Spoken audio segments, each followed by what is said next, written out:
नमस्कार दोस्तों, history with तनु में आप सभी का बहुत बहुत स्वागत है।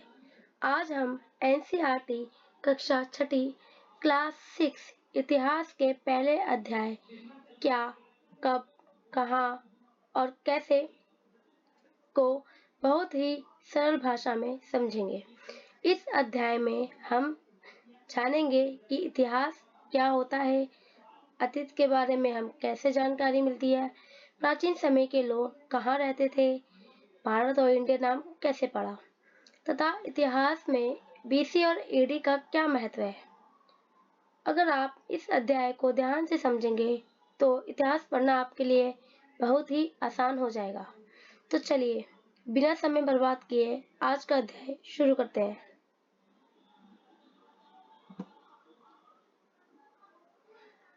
तो बच्चों, सबसे पहले हम इस अध्याय में क्या क्या पढ़ने वाले हैं उसे देख लेते हैं। इस अध्याय में कुल 6 विषय हैं।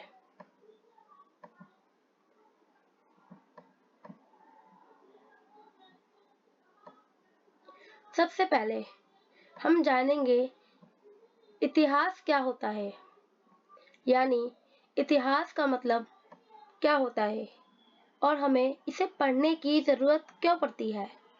इसके बाद हम समझेंगे अतीत के बारे में हम क्या जान सकते हैं, जैसे पुराने समय के लोग क्या खाते थे, क्या पहनते थे, कहाँ रहते थे और उनका जीवन कैसा था। फिर हम पढ़ेंगे कि प्राचीन समय में लोग कहाँ रहते थे, क्या पहनते थे, कहाँ रहते थे, उनका जीवन कैसा था। फिर हम पढ़ेंगे कि प्राचीन समय में लोग कहाँ रहते थे। हम मानचित्र यानी मैप की मदद से भी समझेंगे कि लोग नदियों, पहाड़ों, उपजाऊ भूमि के पास क्यों बसते थे।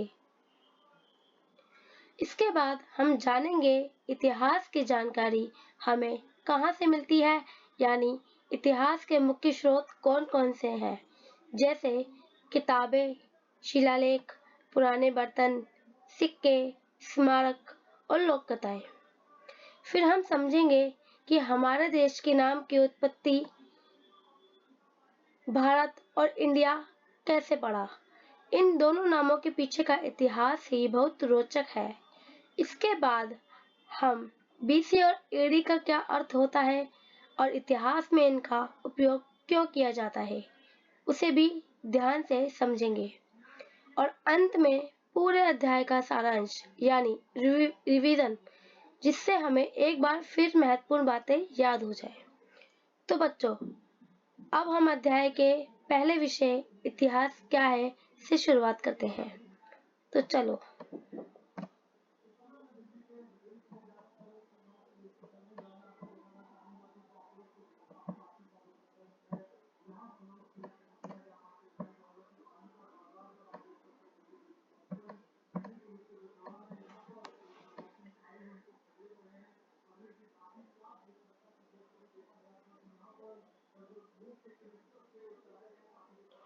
तो बच्चों, अब हम अपना पहला विषय शुरू करते हैं, जिसका नाम है इतिहास क्या है।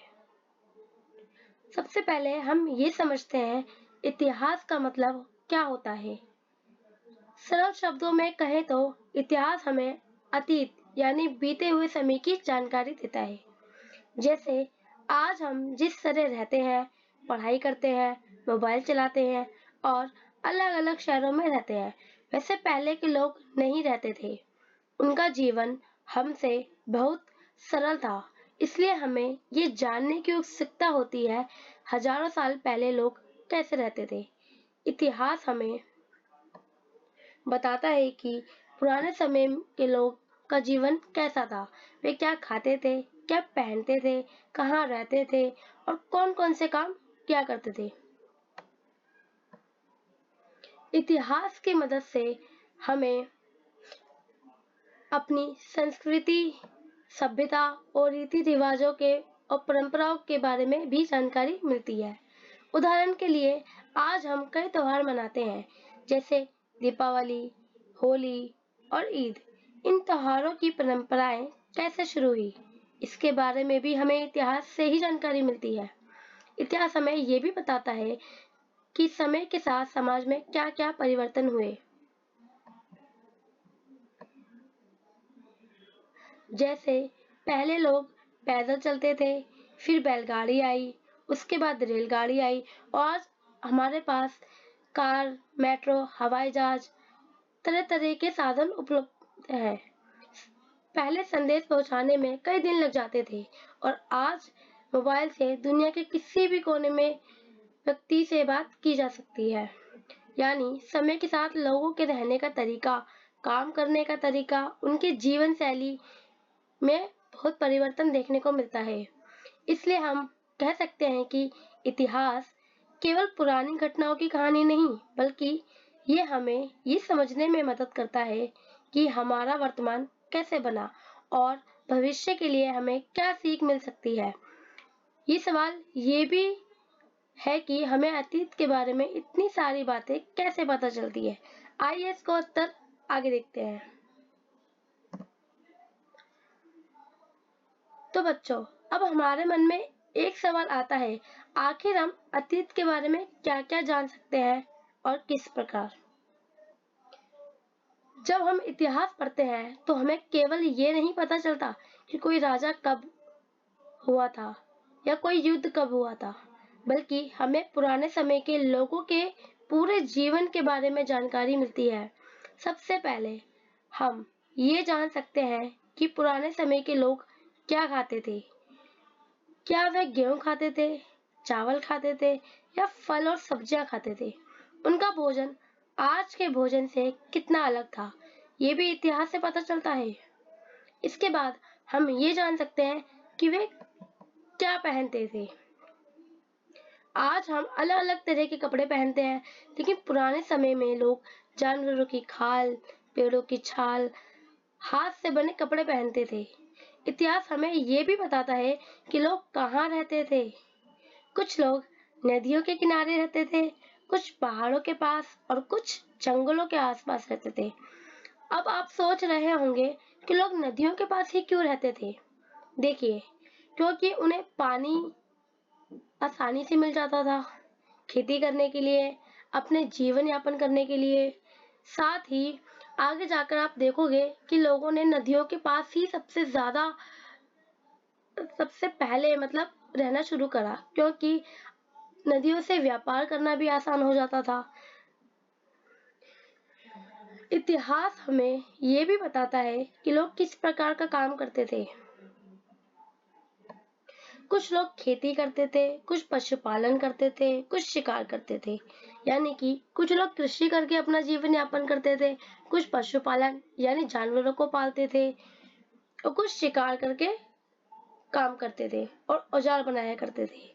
इसके अलावा हमें ये भी पता चलता है कि वे किन रीति रिवाजों और परंपराओं को मानते थे। यानी वे किस प्रकार के त्योहार मनाते थे, पूजा करते थे, अनुष्ठान करते थे, समाज में कैसे रहते थे। इस प्रकार इतिहास हमें केवल पुरानी घटनाओं की जानकारी नहीं देता, बल्कि उस समय के लोगों के पूरे जीवन को समझने में हमारी मदद करता है। अब अगला सवाल ये है कि इतने पुराने समय की ये सारी जानकारी हमें मिलती कहाँ से है? तो चलो आगे इसको समझते हैं। तो बच्चों, अब हम जानते हैं कि प्राचीन समय में लोग कहाँ रहते थे। सबसे पहले एक बात समझिए कि आज की तरह पहले बड़े-बड़े शहर, पक्के मकान, सड़कें नहीं हुआ करती थी। लोग ऐसी जगह पर रहते थे जहाँ उन्हें आसानी से पानी, भोजन, रहने की सुविधा मिल सके। सबसे पहले लोगों ने नर्मदा नदी के किनारे रहने शुरू किया। आप जानोगे कि सबसे पहले लोगों ने नर्मदा नदी के किनारे ही क्यों रहना शुरू करा? क्योंकि नदी के पास लोगों को पीने का पानी आसानी से मिल जाता था। इसके अलावा मछलियां और दूसरे भोजन के साधन भी मिल जाते थे। वहीं आसपास पत्थर भी आसानी से मिल जाते थे, जिससे लोग औजार बनाया करते थे, जानवरों को शिकार किया करते थे। इसलिए नर्मदा नदी के किनारे रहने के लिए ये स्थान उपयुक्त था।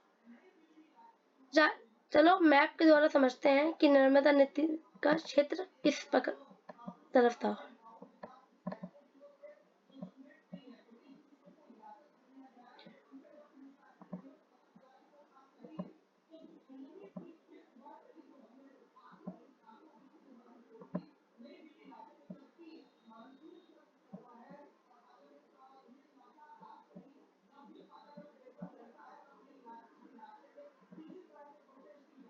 ये वाला क्षेत्र जिसपे मैंने सर्कल किया है, आप देख सकते हैं ये जो क्षेत्र है ये नर्मदा नदी का क्षेत्र है। यहाँ पे आपको लिखा भी दिखा दे रहा है। इस क्षेत्र पे सबसे पहले लोगों ने बसना शुरू करा।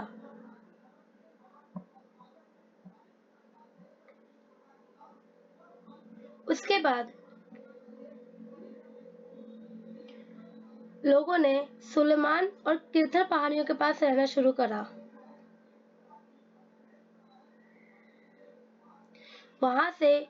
वहां उत्तर पश्चिम क्षेत्र जहाँ पे किरथर पहाड़ियां और सुलेमान की पहाड़ियां थी, वहां पर भी लोग रहा करते थे। वहां पे लोग गेहूं और जो जैसी फसलें उगाया करते थे, कृषि किया करते थे और पशुपालन किया करते थे।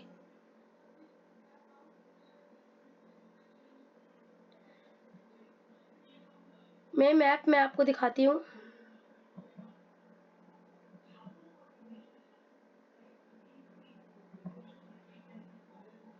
ये वाला जो क्षेत्र है आपको दिख रहा है, किरथर पहाड़ियां और सुलेमान। इस क्षेत्र में लोगों ने सबसे पहले गेहूं और जौ की खेती शुरू करी।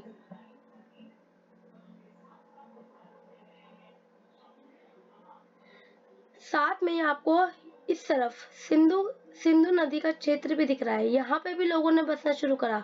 ये सिंधु सभ्यता आपने सुना ही होगा, हड़प्पा सभ्यता के नाम से जानी जाती है। यहाँ पे भी लोगों ने कृषि करना आरंभ करा। इसके अलावा कुछ लोग उत्तर पूर्व यानी गारो पहाड़ियों की विंध्य पर्वतमाला मध्य भारत के आसपास भी रहा करते थे, जहाँ पे कृषि में चावल की खेती के साक्ष्य मिले हैं। वहां पे लोग चावल की खेती किया करते थे। मैं मैप में आपको दिखाती हूँ, एक सेकंड।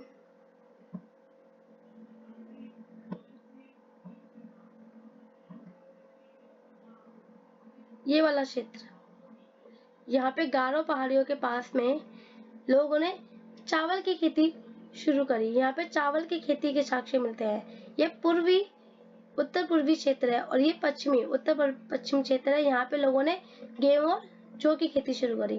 और ये नर्मदा नदी का क्षेत्र है। यहाँ पे सबसे पहले लोगों ने बसना शुरू करा नदियों के आसपास।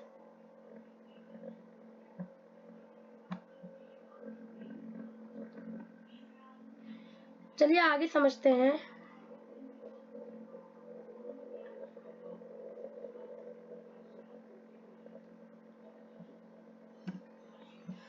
मुख्य स्रोत। तो बच्चों, अब तक हमने जाना कि इतिहास हमें अतीत के बारे में जानकारी देता है, लेकिन अब सवाल ये है कि हमें इतनी पुरानी बातें पता कैसे चलती है। क्या उस समय कैमरे थे? क्या लोगों ने वीडियो बनाकर रखे थे? नहीं। इसलिए इतिहासकारों को अतीत की जानकारी अलग अलग स्रोतों से मिलती है। स्रोत का अर्थ है जानकारी प्राप्त करने का माध्यम, जिससे हमें जानकारी प्राप्त होती है। अब हम इन मुख्य स्रोतों को एक एक करके समझते हैं। सबसे पहले लिखित स्रोत, यानी कि पुस्तकें, शिलालेख और पांडुलिपियां। शिलालेख वे लेख होते हैं जिन्हें पत्थरों और स्तंभों पे खुदे होते हैं, जिन्हें भारी चीजों से उत्तीर्ण किया जाता है। उनको गाड़ के उनपे लिखा जाता है। और पांडुलिपियां वह पुस्तकें होती हैं जिन्हें पहले के समय में हाथ से लिखा जाता था, क्योंकि उस समय छपाई की मशीनें नहीं हुआ करती थी। इससे हमें उस समय के राजा, समाज, धर्म और महत्वपूर्ण घटनाओं की जानकारी मिलती है। दूसरा, पुरातात्विक स्रोत। जब पुरातात्विक जमीन की खुदाई करते थे तो उन्हें पुराने बर्तन, सिक्के, औजार, गहने और अन्य वस्तुएं प्राप्त होती थी। इन चीजों को देखकर हमें पता चलता है कि पुराने समय के लोग कैसे रहते थे, वे क्या इस्तेमाल करते थे और कौन कौन से काम किया करते थे। पुरातात्विक लोग कैसे इन स्रोतों को इकट्ठा किया करते थे, वे एक्सकवेशन और एक्सप्लोरेशन करके इन चीजों का पता लगाया करते थे। तीसरा है स्मारक और इमारतें, जैसे पुराने मंदिर हो गए, किले हो गए, महल, स्तूप। इन इमारतों को देखकर हमें उस समय की कला, वास्तुकला, जीवन शैली के बारे में भी जानकारी मिलती है। चौथा है लोक कथाएं और परंपराएं।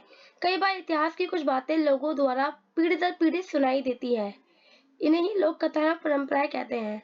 हालांकि इतिहासकार ऐसी बातों को दूसरे स्रोतों की तुलना के साथ जांच करते हैं और सही सटीक जानकारी प्राप्त करते हैं। इस प्रकार बच्चों, इतिहास केवल इस किताब से नहीं पढ़ा जाता। इतिहास की जानकारी हमें कई अलग अलग स्रोतों, कई अलग अलग साधनों से प्राप्त होती है। अब तक हमने ये समझ लिया कि इतिहास की जानकारी कहाँ से मिलती है। अब हम समझेंगे कि हमारे देश के नामों की उत्पत्ति किस प्रकार हुई। देश के नाम की उत्पत्ति। तो बच्चों, अब हम एक बहुत ही रोचक विषय के बारे में जानेंगे।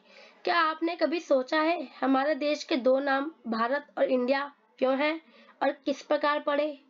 आखिर ये दोनों नाम कहाँ से आए?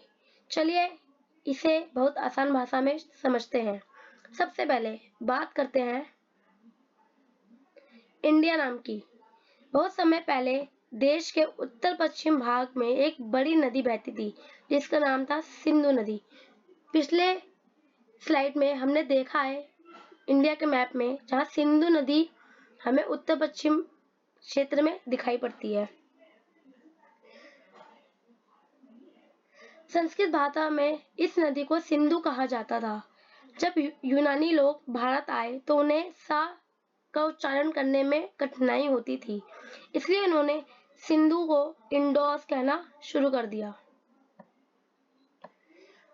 धीरे धीरे इंडोर शब्द से इंडिया नाम प्रचलित हो गया, यानी इंडिया नाम का संबंध सिंधु नदी से है। अलग स्लाइड में सिंधु नदी का चित्र मैंने आपको दिखा रखा है। अब बात करते हैं भारत नाम की। ऐसा माना जाता है कि ऋग्वेद में भी भरत नाम का उल्लेख है और इस भरत नाम से ही भारत नाम की उत्पत्ति हुई। पुराने समय में कहा जाता है कि एक राजा थे भरत नाम के और उनके नाम पे ही भारत नाम पड़ा, और इसके बारे में हमें ऋग्वेद में भी जानकारी मिलती है।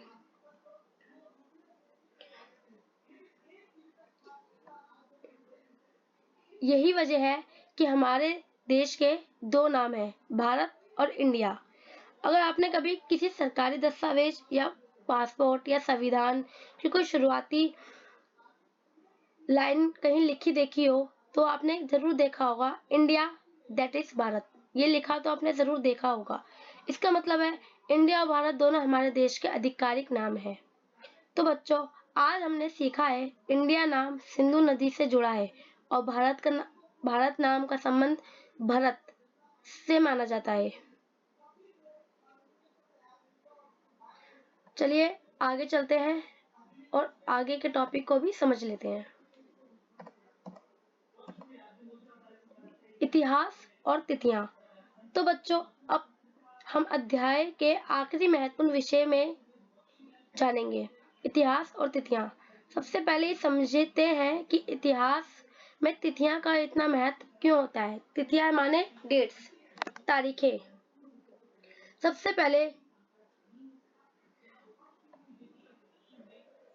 समझते हैं तिथियों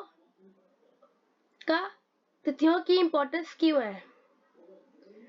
तिथियों से हमें घटनाओं का समय और क्रम का पता चलता है कि कौन सी घटना कब हुई और किस घटना के बाद कौन सी घटना हुई।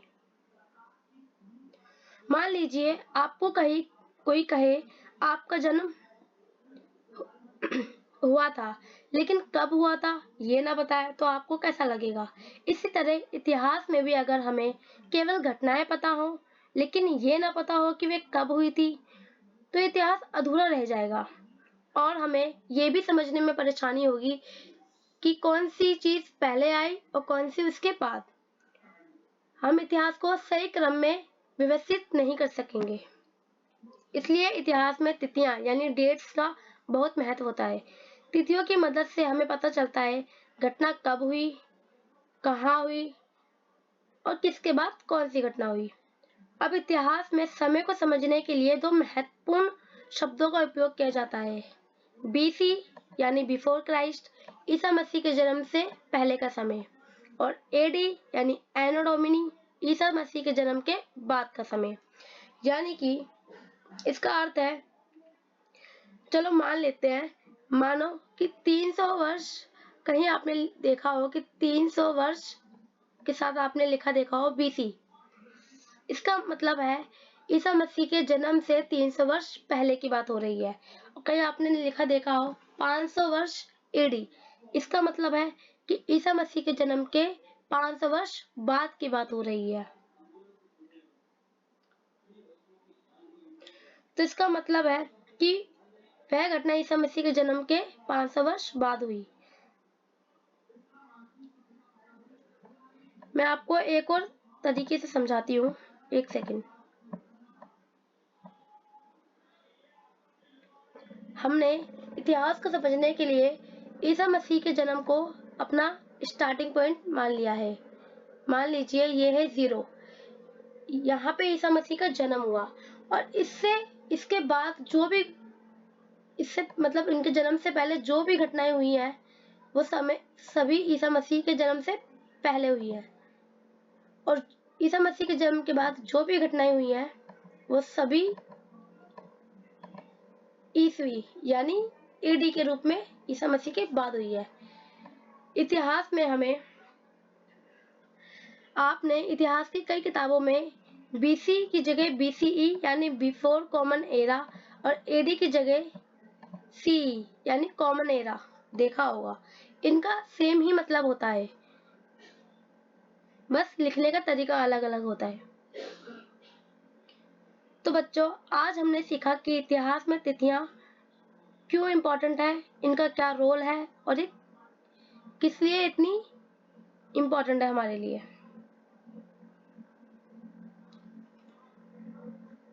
तो चलो अंतिम टॉपिक को भी समझ लेते हैं।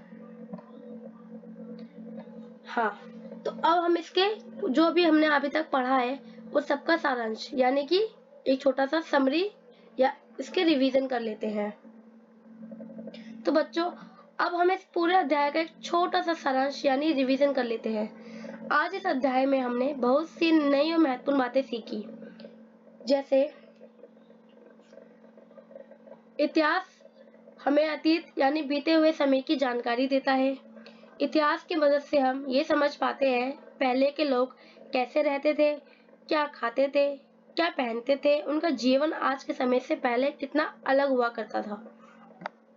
इसके बाद हमने जाना कि इतिहास के माध्यम से हमें लोगों के जीवन, उनकी संस्कृति, उनके रीति रिवाज और समाज के बारे में बहुत सी महत्वपूर्ण जानकारियां मिलती है। फिर हमने पढ़ा प्राचीन समय में लोग नदियों, पहाड़ों और उपजाऊ भूमि के पास रहना पसंद क्यों करते थे, क्योंकि नदियों के पास उन्हें उपयुक्त मात्रा में पानी मिल जाता था। खाने के लिए उन्हें पानी, नदियों में से मछलियां मिल जाया करती थी, और पहाड़ों के पास उन्हें औजार बनाने के लिए बड़े बड़े पत्थर मिल जाया करते थे, और जंगलों के पास रहते थे क्योंकि उन्हें उपयुक्त मात्रा में फल सब्जियां मिल सके, साथ ही वे जानवरों से बचने के लिए उन लोग गुफाओं में भी जाके छुप सकें। इसके बाद हमने इतिहास के मुख्य स्रोतों के बारे में जाना कि हमें इतिहास की जानकारी कैसे मिलती है, क्या क्या साक्ष्य होते हैं। हमने सीखा कि लिखित स्रोतों, पुरातात्विक स्रोतों, स्मारकों, लोक कथाओं, इन सभी से हमें इतिहास के बारे में जानकारी मिलती है। फिर हमने समझा कि देश के दो नाम कैसे पड़े। हमने जाना इंडिया नाम का संबंध सिंधु नदी से है, जबकि भारत नाम का संबंध भरत नाम से जाना जाता है। इसके बाद हमने इतिहास और तिथियों के बारे में पढ़ा।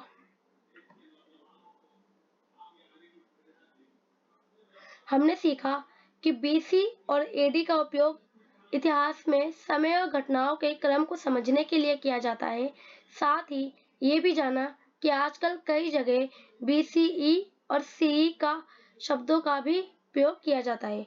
तो बच्चों, इस अध्याय से हमें ये समझ में आता है कि इतिहास केवल पुरानी घटनाओं को याद करने का विषय नहीं है। इतिहास हमें ये समझने में मदद करता है कि हमारा अतीत कैसा था, हमारा वर्तमान कैसा बना और हमने अतीत से क्या सीख सकते हैं। मुझे उम्मीद है कि अब आपको क्या, कब, कहाँ और कैसे अध्याय अच्छी तरह समझ आ गया होगा।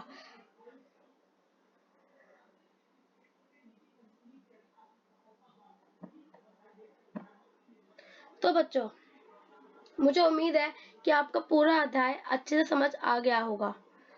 अगर अभी भी आपको इस अध्याय से जुड़ा कोई भी सवाल हो तो प्लीज उसे कमेंट में लिख दीजिए। मैं पूरी कोशिश करूंगी कि आपके सभी सवालों के जवाब दूं। अगर आपको ये वीडियो पसंद आई हो तो, इससे कुछ नया सीखने को मिला हो तो वीडियो को लाइक करें, वीडियो को सब्सक्राइब करें और अपने दोस्तों के साथ शेयर करें और बेल आइकन जरूर दबा दीजिए ताकि आपको अगली वीडियो की जानकारी सबसे पहले मिले। अपने दोस्तों के साथ भी इस वीडियो को जरूर शेयर करें। धन्यवाद। मिलते हैं अगली वीडियो में एक नए अध्याय के साथ। तब तक के लिए नमस्कार।